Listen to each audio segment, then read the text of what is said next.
So thank you all so much for coming this evening. I'm Tom Putnam, the director here, and we thank all of those watching on the live stream.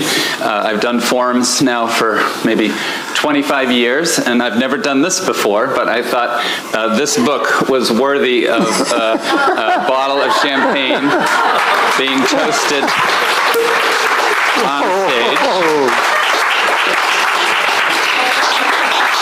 And how much should I pour in this glass?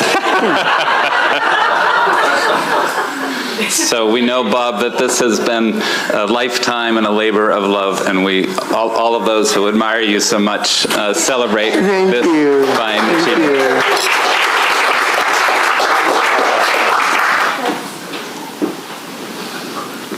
And there is more to enjoy afterwards. And these are not the ardent spirits that the Thoreau family would not drink.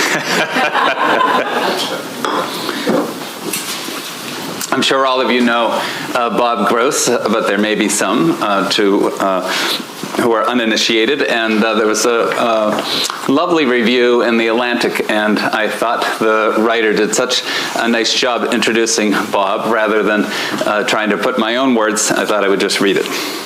In the lead-up to the bicentennial of the American independence in 1976, a graduate student sent a proposal to an editor at a trade publisher in New York. Would he consider taking on a book about the Minutemen and their shot heard round the world, set painstakingly in a history of Concord, Massachusetts, the town where the Northbridge fight broke out? In 1977, that book, which was also the student's dissertation, won a Bancroft Prize, the highest honor in the history profession. The Minutemen and Their World remains a classic, memorable within a wave of community studies that sought to explain big turning moments, such as the outbreak of the Revolution and the Salem witch trials, at the level of local ties, focusing on loyalties and antipathies among neighbors, families, holders of property and office, laborers and servants. The author, Robert A. Gross, went on to teach at Amherst, then the College of William and Mary, and finally the University of Connecticut. Rather than abandon his chosen locale of Concord, he has devoted half a century to an encompassing reconstruction of the town's politics, economy, and society from 1790 to 1850. His databases began on, quote, punch cards and mainframe computers, have become ever larger repositories, progressing from tapes to floppy disks to CD-ROMs to online storage. He has traced the scraps and details of scandals and human tragedies through newspaper columns, property deeds, tax records, and genealogical trees, detecting whiffs of disappointment and ecstasy in the scattered letters and memoirs of town descendants who are becoming more numerous, itinerant, and verbose as the United States matured. And the Transcendentalists in Their World, Gross has delivered a second harvest of his career-long work. It is a measured, beautiful volume that brings warm life, accuracy, and complexity to local history, swooping between the bird's eye view and the tracery of many individual destinies.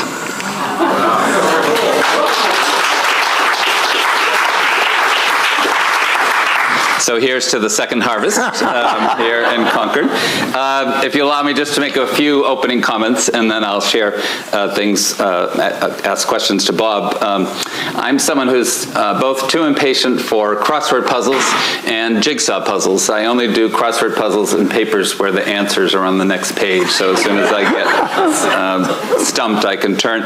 And I marvel at those who after I've stared at a crossword or jigsaw puzzle for hours can come and put those pieces in place.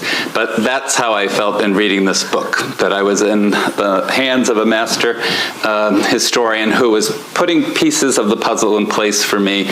That's a history that's new to me, but I now know some of its outlines.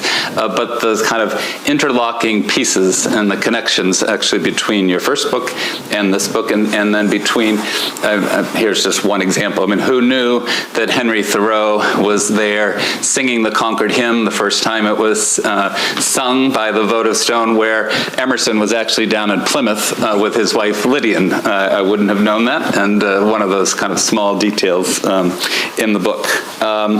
And secondly, Bob had sent me, and our curator David Wood is here, a number of the chapters. So I had read them discreetly, but when they're woven together, the colors and the tapestry, it was just so beautiful to, over these last days, to sit and really relish in this wonderful book. Gordon Wood describes it as the Hope Diamond of history writing. Larry Buell calls it your magnum opus, and Alan Taylor uses words that resonated with me, describing each page filled with vivid prose and keen insights. But your writing, Bob, is just so beautiful to read and so enjoyable. Finally, a question. So museums often have to operate in shorthand. I'll resist the word sound bites, but and here we're saying our new galleries, which Bob was an advisor to. The Concord was at the center of two revolutions: the military and political revolution of 1775 and the social and literary revolution of the Transcendentalist period. And I think I would be accurate, and you're suggesting that's not a false claim, but that the social context for each of those revolutions was dramatically different. As one reviewer put it, what you chronicle is the profound transformation of American life from the common good to individualist self-discovery. So that seems at the heart of the book's essence. I wanted to begin there for you to talk about that change between the Concord that you wrote about in your first book and the Concord that you write about in this one. Great. Well, first, thank you so much. And I want to just thank the museum for its continuing support of my work over now many decades, and especially single out Peggy Burke and Dennis Fiore, as well as Tom, and always welcoming me and always looking as if they believed me when I said, oh, it'll be done next year. They were extremely good at feigning belief.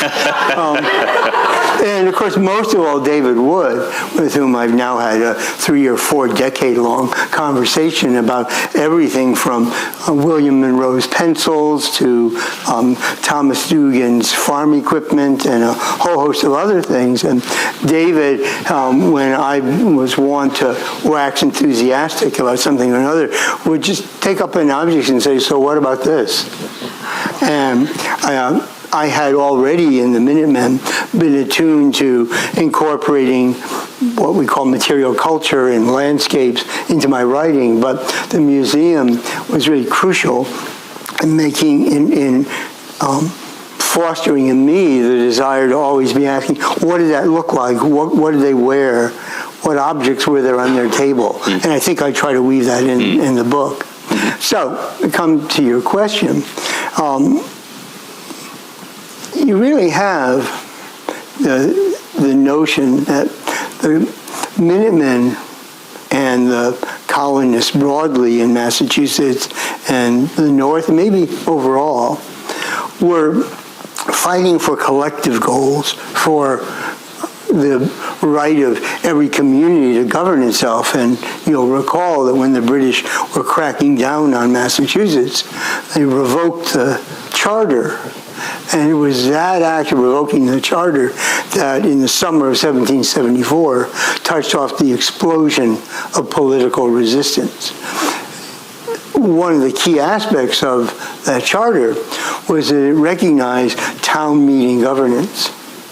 And essentially, I argue in the Minutemen, that it's the threat to the town that's the key. Now, if you stand back, what I'm talking about is a collective governance, not an individual one. They were fighting for political independence of a group. When we talk about the Transcendentalists and try to make a case that you can draw a straight line between them, you have the problem that in what sense would you say that the articulation of desires for far greater independence of individuals is the extension of the collective? That was commonly made as an argument maybe 50, 60 years ago.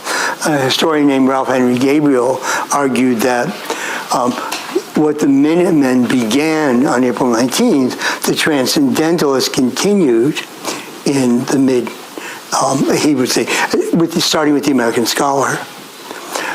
There's a problem with that, because one, I think they're different movements in their impulses. And secondly, even if you wanted to make a claim that the Transcendentalists were continuing a fight for intellectual independence that they saw with their fathers and grandfathers, then you have to answer the question, how'd they get the memo? How do they see themselves as a continuation of what had begun? And in fact, you can look far and wide in most of Emerson's and Thoreau's writings. They don't have all that much to say about the American Revolution. Emerson writes the Concord Hymn, speaks at the bicentennial, and he's done with the American Revolution as a subject for the most part.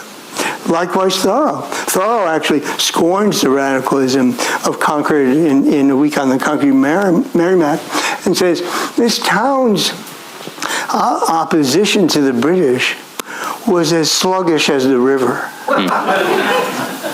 And so I develop in the book the argument that it's really this profound social transformation that sets the terms for transcendentalism, that creates in society feelings of discontinuity in life, break with what your previous generations had lived through to the present, that open the way toward the celebration of the individual as an answer to an intellectual and cultural and ideological crisis. So let's stay with the point, but try to be maybe a little more granular and give us one or two examples of the types of changes, the social changes that you write about that were happening in the town that became the basis. So one way I've come to think of it is that John Adams wrote in the 18th century that the New England way of life was shaped and constituted by a quartet of institutions: town meeting government, an established church and minister, one town, one church, common schools paid for by taxes, where the children of rich and middling and poor could all go, and finally the militia, where every able-bodied man, white man under the law, from 16 to 50 or 60, was obligated to go to regular militia training. Each of those institutions was, in theory at least, inclusive. And if we add to this the village tavern, where people of different classes mixed, and where people often got their news and shared information and read Tom Paine's Common Sense and talked about revolution, you got the alehouse. And then last of all, you've got the agricultural world and the stores, where farmers often cooperated out of vital necessity with their neighbors, both to exchange works with one another, which really means I've got a plow, you've got oxen, or you've got two sons who, willing or not, are going to have to answer. And so I might plow your field, and in turn, your sons will help with the harvest, and that's considered good neighborliness. And then we all know about the famous bees, husking bees, and apple pairings and the like, where people get together helping each other with harvest work. So all those create a neighborhood and a community of people intermeshed together in a set of practices that, starting in the 1820s, are being abandoned one by one by one. So it may surprise people that I actually begin the story of changes in Concord not with economic change, but with religious change. And in the mid-1820s, led by the three aunts of Henry David Thoreau, a small group of members of First Parish decide that they're tired of the dry sermons and the unfulfilling worship that Ezra Ripley presides over, and they're going to start worshiping on their own. They don't initially have a plan for a new congregation, but soon events set in motion, and they are, by 1827, building their own meeting house and establishing formally their own church. With money from Boston, I found that money from Boston. And let's come back to that in a second. Just so what you have is a collapse of the notion of one town, one church, but nonetheless, the congregational establishment is still alive, and at that point, 1826, 27, about 85% of the town is still supporting the established congregation. By 1834, Massachusetts has eliminated compulsory religious establishments, and by 1837, no more than half of the town is supporting First Parish. By 1850, maybe 15% are. So suddenly, and you not only have Trinitarians and Unitarians, you've got Methodists, Baptists, and Universalists in Concord, as well as occasional apostles for the Millerite movement, which was preaching the world was going to come to an end. I'm sure the people in Concord thought, if it does, it should be here. And in addition, early spokesmen for Mormons were seeking converts. So within a decade, you go from an overwhelmingly congregationalist, either liberal Unitarian or Orthodox Congregationalist community, to a full-scale experience of religious pluralism. That's one. The second, we could say, comes with militia. And this is actually not in the book very much, but young men, after the War of 1812 is over in dim memory, by the mid-1820s, are really restive with, why do we have to show up several times a year for militia training? And so they don't, and they're hauled into the Justice of the Peace's court, where they have to pay fines. And as this mounts, if you will, actually Henry Thoreau sort of thought of this, as the civil disobedience mounts and people vote with their feet by not showing up for militia training, Massachusetts authorities finally think, you know what, let's get rid of the militia requirement. So now you've suddenly got voluntary companies, but not a civic duty shared by all white men. The last point I'll make here is the schools. Because in 1822, Concord establishes its own academy as an alternative to attending the grammar school in town or the district schools. And that comes about when William Whiting, the carriage maker, whose houses and shop are on Main Street, when he finds his son comes home from the grammar school, which was on the ground level, what's now the Masonic Lodge, his son comes home after his first week of school, all black and blue. And it turns out some of the rough boys have been beating the crap out of him in the playground. And he says, what's happened? He says, well, he picked on me. And he goes and he confronts the schoolmaster, a man named Abner Forbes, a graduate of Williams College, undoubtedly. That's why things went so badly. And he goes, what's going on here? And Forbes says, I'd as soon send my son to the school as put him on a man of war. And so Whiting goes to Samuel Hoare and to Josiah Davis, Nathan Brooks and Abiel Haywood, who's a longtime town clerk. He said, we got to do something about this. So they start their own private academy. And this doesn't just become a way to screen out the kids whose parents can't afford the tuition.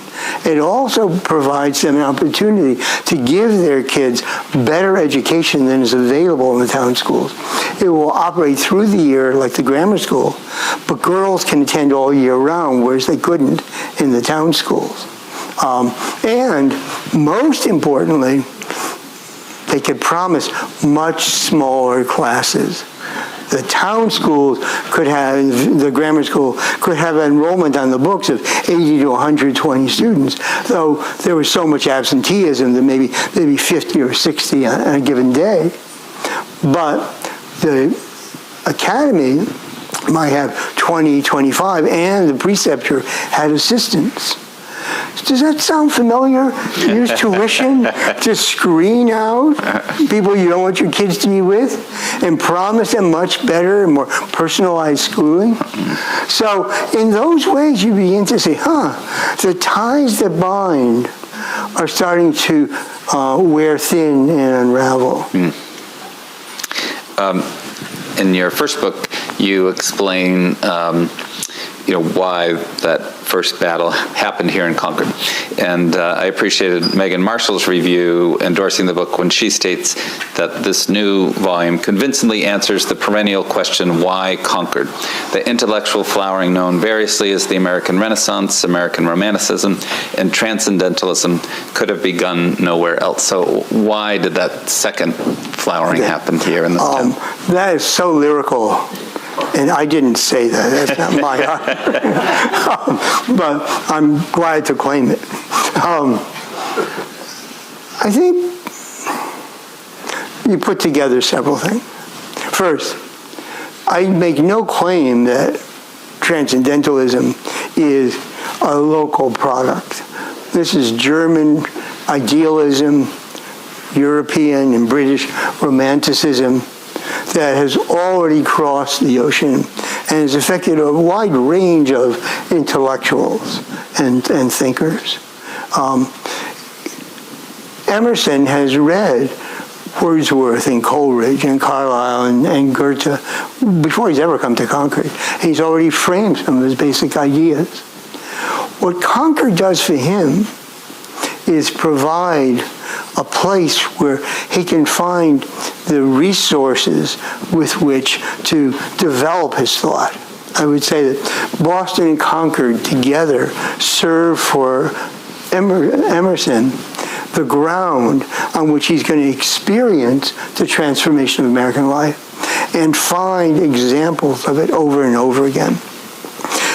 He comes to think of Concord as the antithesis of Boston in that he looks at the growing cities of New York, of Boston, and what he sees is the emergence of a mass society, a mass in which you can see crowds of men parading in political party demonstrations for trying to get, as he says at one point, the hurrah on their side. He sees conventions in Faneuil Hall, and you can't distinguish an individual among them. But in Concord, he thinks, I can see people be for the Democrats or the Whigs, but I can see the individual. So from his point of view, Concord allows him to pick out the individual from the mass. Now, he's inconsistent on this. Coming back to the bigger question, Concord is experiencing in the small the kinds of social and economic, political, and cultural changes that Boston and New York, Philadelphia are experiencing in the large. And so it's not as if Concord is irrelevant to the cases he's going to make. It's, in fact, perfectly relevant. And I suggest in the book that Emerson's own personal life is going to encapsulate in the small, even more in the micro case of Ralph Waldo Emerson, some of the same changes. And switching just to the way you do your research, does Concord have a better historical record for you to mine? I mean, you are an incredible historian, but you have, again, mined these. I mean, just like reading all of the sermons of Ezra Ripley, which you clearly have. If someone recorded those. Do other towns in New England have as rich of a database as? Probably not, because one continuity between the Minutemen and the Transcendentalists and after is the fact that the battle happened here on April 19th provoked and produced in many townspeople the sense that they're special, that Concord is special, that it's the birthplace of the American Revolution. And And that fosters a civic and a historical consciousness that will, by the 1840s and 50s, be impelling Thoreau to be interviewing all the old-timers about what things were like. He wants to find there was a wilder, freer world in the past than it was in his own time. And Cummings Davis, the founder of this museum, is collecting from attics and auction sales and the like the objects of a way of life that he thinks is disappearing. So in that sense, Concord, and William Monroe is going to fund the expansion of the Concord Town Library into the current corporation with its own collections. So all that's true. But, and this is a crucial but, so I spent so many years trying to figure out, so who went to school? Could I study that? And we have school records that you could look at it, enrollment and attendance and the like. What was the size of a farm, and when did they start a temperance society, and who joined the agricultural society? I did this for years, and for all the long time this book was gestating, in practice, from 2015 to now is the period of real labor, writing the whole narrative. And the thing is that it hadn't hit me until I was well into this, that just to say there were a lot of abolitionists in Concord, or just to say many people joined the Agricultural Society, you don't have any context for that. And so I realized that I had to get out of Concord to understand Concord. So time and again, as I rewrote, I asked myself the question, when they started an abolition society, were they early or late, to what other towns did? And if they were doing it at the peak when everybody was, how'd they know to do that? And I realized every time you did that, you had a narrative. The book wouldn't say, oh, there are a lot of abolitionists in Concord and Emerson reacted to them. Well, everybody knows there are a lot of abolitionists in New England. But if you said, well, why did they take so long? And how come when they started an abolitionist society, it was a women's abolition society? As it turns out, 80% of the abolition societies started between 1832, 33, and 1838 were general town, which implies dominated by men. As I started to do that, I realized that all the work that tried to describe Concord internally would have been a sociology of Concord, but not a history that could speak to the larger reform and movements of the day and changes of the day. So I think the book shows Concord as representative, even as it's showing it as distinct. And I think, to come back to your question, one can do that for every town. So moving away a bit from the town, there's so many fascinating characters, but clearly the two central ones are Emerson and Thoreau, and so much has been written about them, and I thought I'd just ask you open-ended questions about what you feel your new analysis adds to the canon of, let's start with Emerson and then with Thoreau. For a long time, actually, in the full first draft of this book, I was really writing a history of Concord with Emerson and Thoreau dropped in.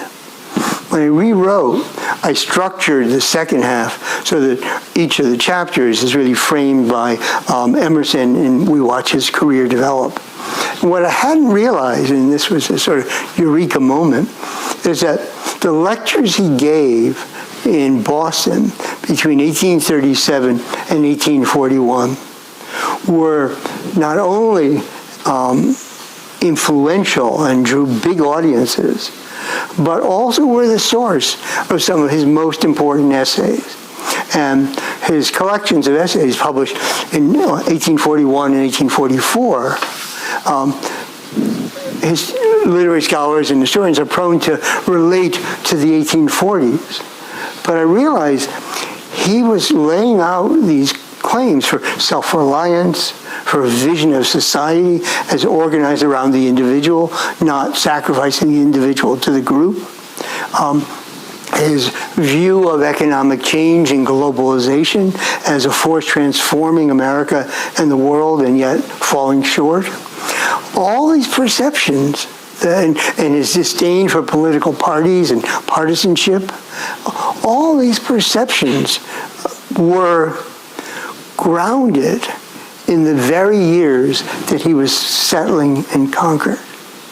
And you think about when you've moved to a new place. For a year or two, your antennae are really sharp as you're looking at this new place. Emerson was looking at this new place and picking up. And so in 1837, in his lectures in the series, The Philosophy of Modern History, he says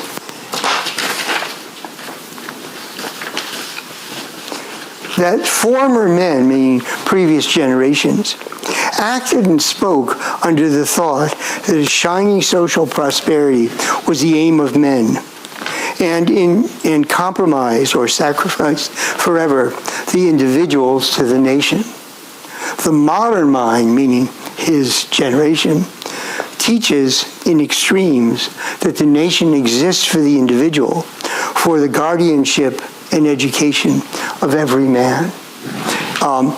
He'll tinker with this language. He'll use it again in lectures in 1841. He'll get rid of the extremes and say it teaches that the nation exists for the individual. His statement, which is really the credo of individualism, was made living in Concord in those lectures, and he would steer by it for decades thereafter. So I think the book is, and his own life and career fits the vision he was laying out. Think of Emerson, minister of the Second Church in Boston. He resigns that position because he can no longer accept the role of speaking institutionally for a body of the congregation. He'll be a freelance preacher, which gives him more freedom. But at the same time, he's moving into the Lyceum movement as a public speaker. And as a public speaker, through 1836, he is always sponsored by a group. Most recently, before he changes, the Boston Society for the Diffusion of Useful Knowledge, whose key members are all figures in the elite. Daniel Webster, Edward Everett, and others. Suddenly, in 1830, at the end of 1836, he puts an ad in the newspaper saying, Mr. R.W. Emerson, not Reverend, Mr. R.W. Emerson, proposes to give a series of 7 or 8 lectures this coming winter on the philosophy of modern history. No one's backing him. He pays for the ad in the newspaper. He pays for the tickets to be printed.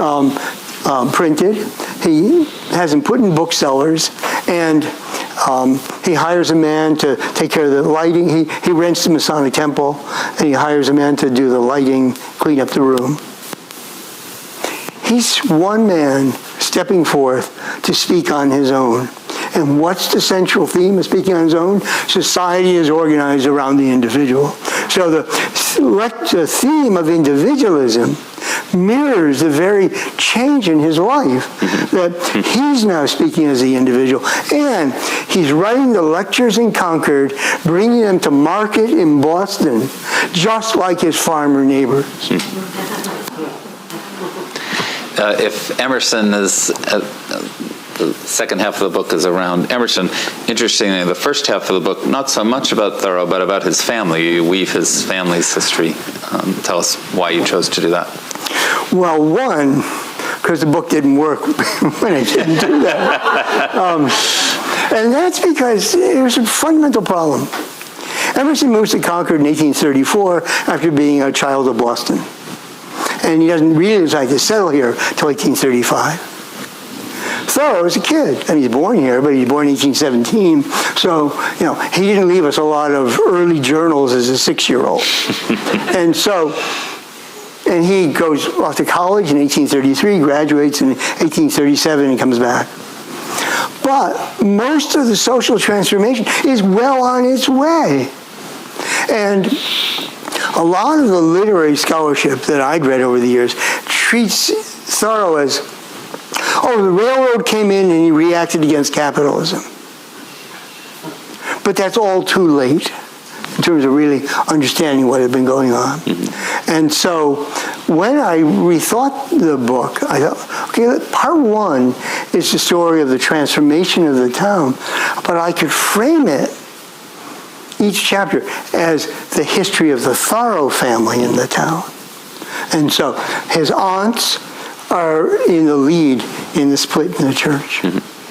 His father, in the chapter The Curse of Trade, moves from failed merchant to pencil manufacturer.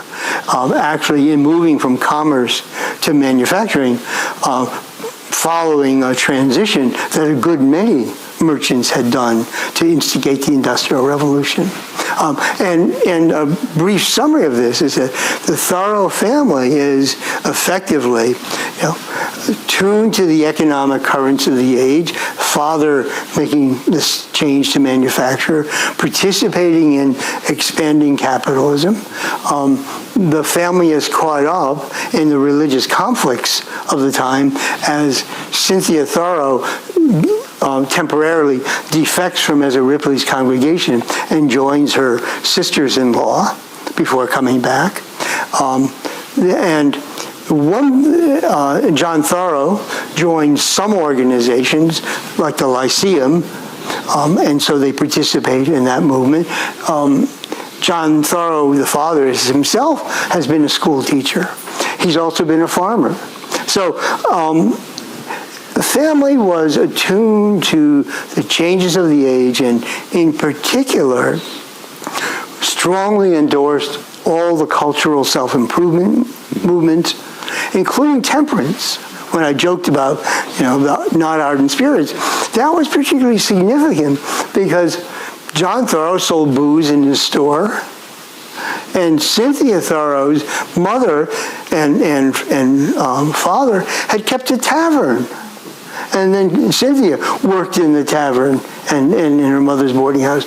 So the Thoreau family was as bound up as anyone with this cultural transformation to abandon hard drink in the period. And, they were attuned to the progress of the age. Oh, and John Thoreau was a big Henry Clay Whig. And so you said, this is a particular kind of social profile. The reform-minded Whig who's big for economic change and improvement, but cares about moral causes, wants individual self-improvement. I'm just going to ask two more questions, and I'm sure there are questions from the audience, so begin thinking of those. So it's people sometimes say the past is a foreign land, and when I lived overseas for a year in a small country in West Africa, I came to I was close to those working in the embassy to understand the reason why our diplomatic corps only spends a few years in a country is they don't want them to go native. In other words, they don't want to have their ties to their neighbors in that country supersede American interests. You've been so enmeshed in this town for so long. Were there times where, and so many people write about it, if you've been concerned about needing to defend them or hide their flaws, almost the way we forgive our family members for their many faults because we know them so intimately. Well, thank you for giving me an opportunity to insult everybody here. If you all please stand up and say what family you came from, I can expose the scandals right now. I once went into Rick Wheeler's house an evening, and on the wall was a portrait of Deacon Abaya Wheeler. And I looked, I said, oh, is that Deacon Wheeler? And he said, yes, that's my ancestry. So very proudly said, he was excommunicated from that church. He was glad to know that, and I got dinner. So, question's a really good one in the sense, a little different sense, I think, than you might have thought. No, I wasn't really concerned that, first of all, most people are distant enough that when they find how badly I've presented their forebears, they probably won't get that upset, but find it amusing. Jay Keyes seemed to always relish when I told him yet the latest scandal of John Keyes and John Shepard Keyes, which he'll find fully laid out. Jay is here tonight, so yeah, that's right. maybe he's here to set the record straight during the question and answer. Okay, I'm sorry, but they did it. So, it wasn't that. These are not my ancestors for the most part. The prospects of writing a separate book on Lithuania in the 1830s and 40s hadn't occurred to me. So, they're not my. But there is a crucial thing. I didn't want to write a book that wasn't addressed to an audience today of people who care about the past broadly. An expose of Concord and all the terrible things they did. Okay, let's say I did that. I could confirm everybody's suspicions. But what more would you get out of it? I wanted to write something that spoke to us, but spoke to us by authentically interpreting the world that was. And what really, I think, is probably the product of the last 5 years more than anything else, writing the book, in the pandemic and during the Trump presidency, was the question of what do we owe to each other? What does community consist of? And I realized how much of Ezra Ripley's sermons were always about community. And I suggest in the book that he lays out an ethic of interdependence by which we're all bound, that we all need each other. No person, he says over and over again, lives for himself alone. And there's a great tension. I mean, the individualism that Emerson preaches is an individualism that says, I don't need these old traditions. I don't want those old constraints. No child should have to be what a parent says. Everyone has within a divinity that we need to cultivate. And that's just, every child is something new under the sun. And in that vision, you've got a tension between a kind of incipient libertarianism that Emerson has sometimes been used for, that's at odds with the sense of what we owe to one another. And I thought, now, that's the theme, the broadest theme in the book.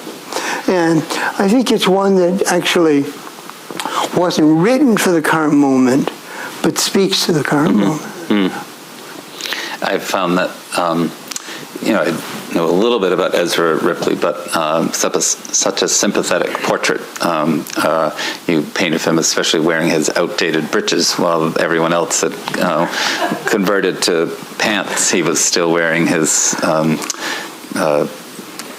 knee-high socks. But remember, he had one companion in outdated dress, and that was the town clerk, Abiel Haywood, who was the town clerk from the 1790s to 1835-36. And he still wore that outdated clothing until around age 60. One day, he surprised everybody. He'd been a long-time bachelor.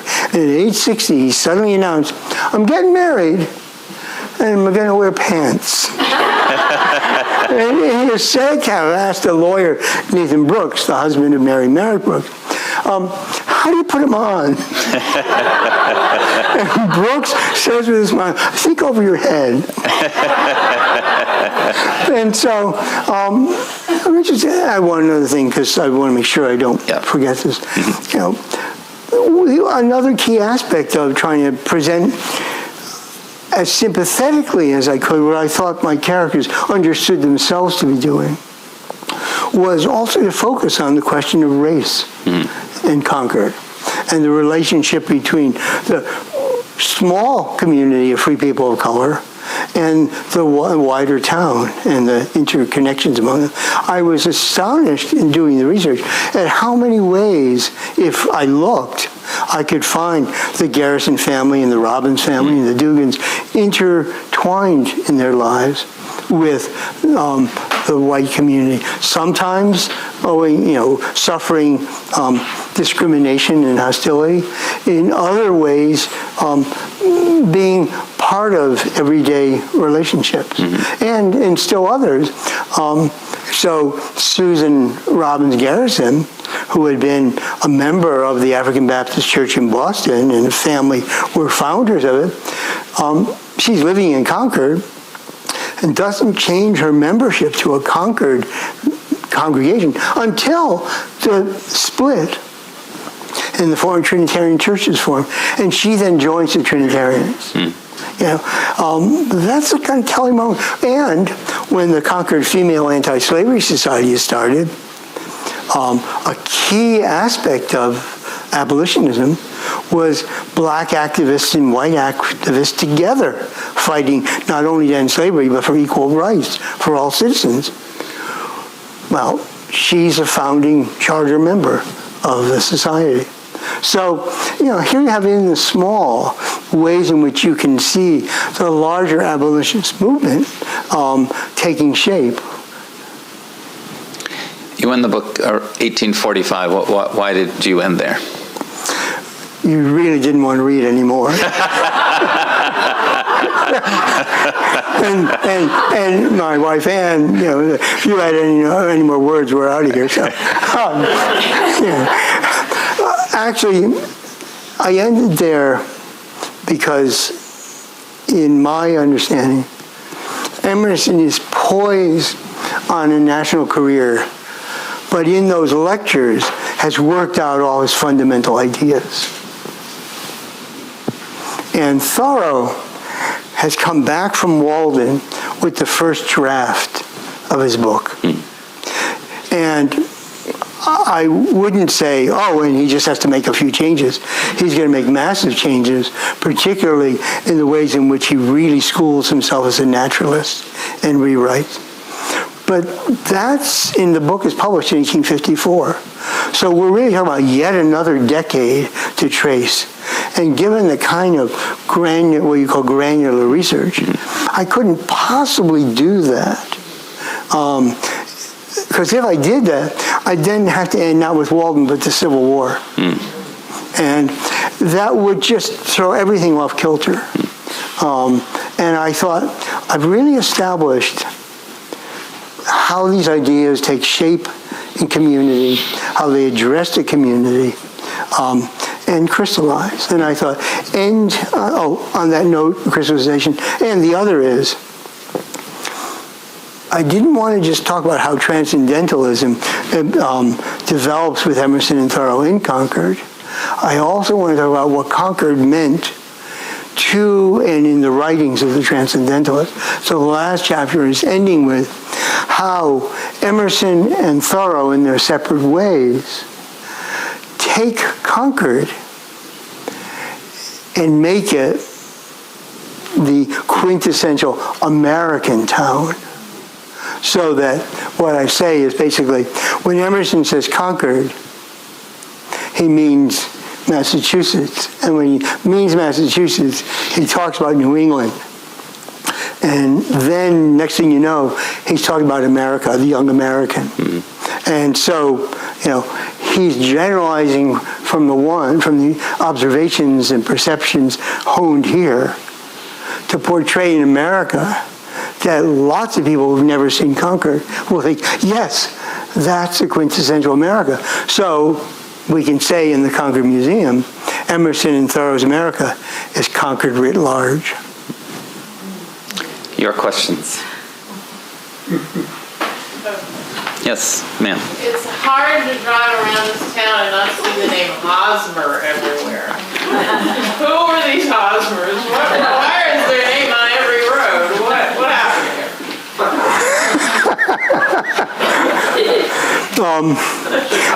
I'd like to say they went into real estate.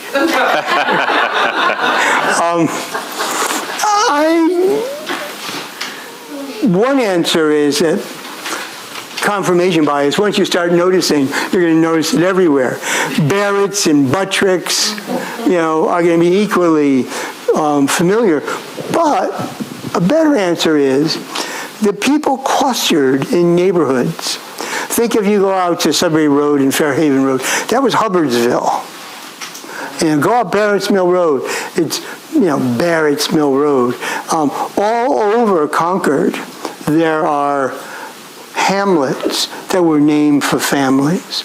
And remembering that is really valuable, I think, for our understanding of how the Massachusetts township consisted of little clusters of settlement, multi-generational.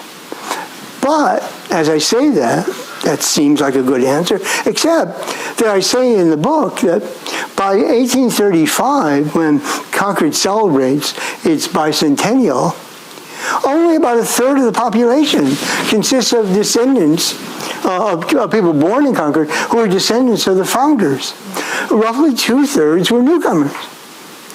So I've not done research on this, but maybe the names were given not just to honor people, but to preserve a memory of a legacy of founders that would otherwise be lost with all the newcomers. But I don't know. That's a research topic. Jan. Hi. You mentioned the female abolitionist society in Concord. What was the tension, if any, between the females and the males? Why wasn't it just abolitionist society? And was that model a female replicated in other towns? Yeah. Oh, just repeat the question. So, who were the female abolitionists, and why was there a female abolition society? Was that replicated elsewhere? Did you get that? Yeah, or why was it just not the abolitionists? Yeah, why not just a general abolition society? So there's the key answer to this question is Concord was late to starting an anti-slavery society, and it was late to doing so for several reasons. One is that the dominant anti-slavery society, and you can put that in quotes, of the 1830s was the Colonization Society, which argued that it had the solution to the problem of slavery in the Republic by sponsoring voluntary manumission and the repatriation, some might say deportation, of freed slaves to the colony in Liberia that the American Colonization Society was building. That was a reform movement that was seen as safe, conservative, moderate, and wouldn't disrupt anything because it would be run by white elites. Many of the leading figures in Concord in the mid-1830s, from Ezra Ripley to the Honorable John Keyes to Samuel Hoare and others, strongly supported colonization. Samuel Hoare was a lifetime member of the Colonization Society. A gift to Ezra Ripley was a lifetime membership in the Colonization Society. And so they were not eager to see abolitionism get started here, even as many of their daughters and wives were. And so, in 1834, the Middlesex County Anti-Slavery Society announces that it's going to sponsor George Thompson, an English abolitionist who had been very active in the just successful campaign to end slavery in the British Empire. They're going to sponsor him to speak here. And the Yeoman's Gazette says in an editorial that this is the worst piece of news we've read, that no one should come to this meeting, that it represents a violation of the constitutional compact. We can't do anything about slavery under the Constitution, and we should not meddle at all. The reason nobody's known this is that those issues of the Concord Gazette are not in Concord. It turns out the stray issues that the American Antiquarian Society has have those editorials. And so what happens is the Garrisonian movement, as it's developing, with both evangelical members and radical Unitarians, is going to challenge colonization, and led in large part by African American activists who think colonization is a swindle. I mean, we built this country, now we're supposed to go to Africa? How dare you? So what happens is the elite of Concord does as much as it can to discourage the formation of a general anti-slavery society in 1834-35. Not till 1837 do things change when the Grimke sisters are invited to speak here, and they set in motion here, as they do in about 6 or 7 other towns, the formation of a female anti-slavery society whose members come both from the Trinitarian Church and from the First Parish Church, though disproportionately from the Trinitarian Evangelical Church. And in this context, the women take the lead, as Sandy Petrolinas describes, of anti-slavery societies founded through 1838. Only a fifth of them are female anti-slavery societies. So that actually was, again, when I talked about how you ask questions and when I realized, the question isn't why do they get an anti-slavery society, why do they have a female anti-slavery society? Then you could suddenly be recovering a wider and more distinctive story. I appreciated in that section that also Concord bristled that someone from Great Britain would come and lecture to them about slavery or liberty, or it was like rubbing it in their noses. Yeah, how dare someone from the land of aristocracy and special privilege dares to come here and lecture us about freedom? Other questions? We have time for 1 or 2 more. Yes, sir. Now, I read the dust jacket of your book, and what you said tonight is absolutely consistent with what I've learned so far and what you spoke. I was interested in the perception of Concord in other countries. And I want to tell you a little story, and I'm interested in what maybe 20 years ago or so, I went to Manchester to give a talk, and I wrote to a distant cousin in Manchester. I said, I live in this iconic town of Concord. So I show up, and he's a very successful retired physician, and I'm in this room with books all around, the fire's going, and he's rocking away. After a while, the conversation gets, he said, what is this town of Concord? I said, well, that's really important, the Minuteman and the literary capital of America and on like this. He starts rocking a little bit faster, and he said, well, I looked through all my books, I couldn't find the town mentioned. So I went to the public library in Manchester, and I looked through encyclopedias, and it wasn't. Finally, I found one paragraph, the Concord, Massachusetts, and it said, this is a town where, near Boston, where a group of English came to an accord with the Indian, a peaceful accord for the Indians for 6 miles square. And I thought, is that uniquely British, or is your book now going to change the world's perception of Concord? When I held a professorship at the University of Sussex, even though the colleagues seemed to welcome me, nonetheless, there were still members of the history department at the University of Sussex who said, oh, American history, you have some, do you? And I said, class structure, you have one, don't you?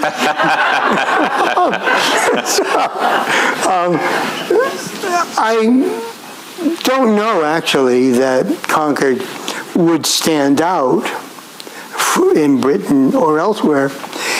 In part, it's the battle, it came to be known in the later 19th century as the Battle of Lexington and Concord. Lexington, as part of the provincial plan of propaganda after the fighting on April 19th, played down any fighting that had been done there in order to portray the British march through the town as basically a massacre of innocents. And in the 19th century, Lexington people didn't like that idea, so they began to play "We Fought Back." And it's the Battle of Lexington. So one is, I suspect, they actually absorbed a lot of Concord. John Shepherd Keyes thought that Ezra Ripley was at fault because Ripley had pushed for the removal of the North Bridge and the relocation of the bridge up Monument Street, Flint's Bridge, as it was called. And he said, because people could not get to the bridge site easily, Concord didn't get as much credit for the battle. And so it was all Ezra Ripley's fault. And so I think that Concord would have been better known by the mid-19th century as the town of Emerson than as the place where the battle started. British magazines, when they're reviewing Emerson's essays, and they're coming out in the 1840s, do make a point of he's from this town of Concord in Massachusetts. So I suspect that, but that wouldn't have had a big general cultural currency. It would have mattered to intellectuals. I think Bob will answer more questions when he signs your book, and we hope that you will come and purchase one.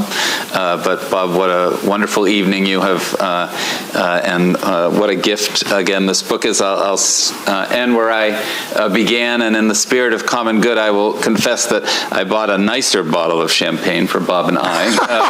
And there is plenty more left, so if you want to bring up your cup, we are happy to share. Thank you all for coming.